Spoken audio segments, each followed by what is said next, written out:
अस्सलाम वालेकुम, welcome to Arshad info. आज हमारा टॉपिक है Newton second law of motion.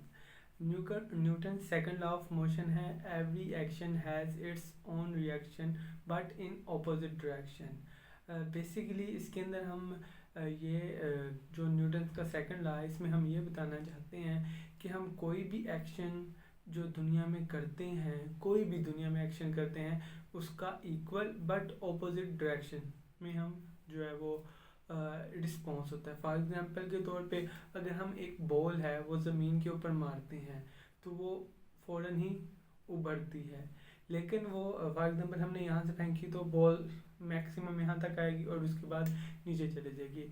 ये क्यों है? ये बेसिकली हमारा जो एक्शन है वो यहाँ से लेके जो नीचे तक बॉल बाउंस होके बैक आई है वो उतना ही होना चाहिए जितना कि हम यहाँ से फेंका था तो यहीं पे वापस आनी चाहिए। लेकिन इसके अंदर कुछ ना कुछ ग्रेविटेशनल फोर्सेस हैं, जैसा ग्रेविटी की फोर्स है, प्लस कुछ हमारी जो रोड के साथ ज़मीन के साथ हमारी रगड़ पैदा होती है तो वो फ्रिक्शनल फोर्सेस हैं, प्लस कुछ हवा का दबाव है तो एयर की फोर्सेस है। तो कुछ ये डिफरेंट एयर फोर्सेस जो है ना वो कंबाइन होके इसके ऊपर इम्प्लीमेंट होती है, जिसकी वजह से बॉल यहाँ से यहाँ तक ही आती है दोबारा बाउंस बैक होके। लेकिन अगर हम ये सारी फोर्सेस ख़त्म कर दी जाए तो हमारे पास जितना हमने एक्शन किया होगा, जितनी हमने फोर्स लगाई होगी, उतनी ही फोर्स में ये वापस आएगा।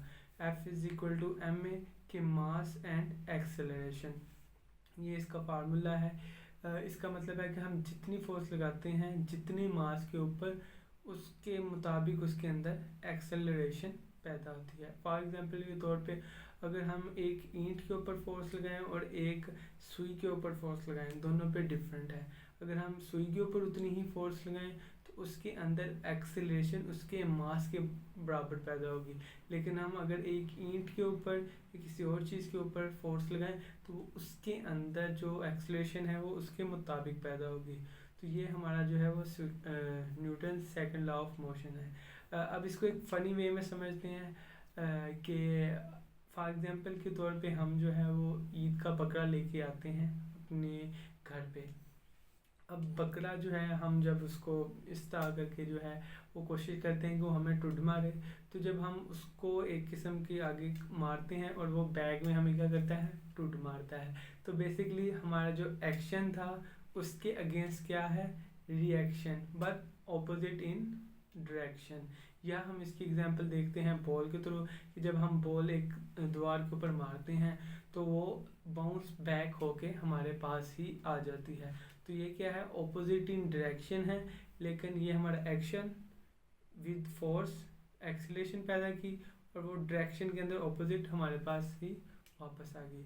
तो ये है हमारा आज का जो टॉपिक था, Newton second law of motion. इसके अंदर जो एक्सीलरेशन की, अगर तो ये फ्री फॉल है, मतलब कि हवा से नीचे को आ रही है, तो इसकी जो वैल्यू है वो एक्सीलरेशन की हमारे पास आती है 9.8, जो ग्रेविटेशनल फोर्स की एक्सीलरेशन है। और अगर हम किसी डायरेक्ट सीमेंट के अंदर मतलब कि कोई भी चीज़ थ्रू करते हैं या फोर्स लगाते हैं तो उसके अंदर फिर हमारी फोर्स के मुताबिक जो है एक्सेलरेशन होगी उसके अंदर।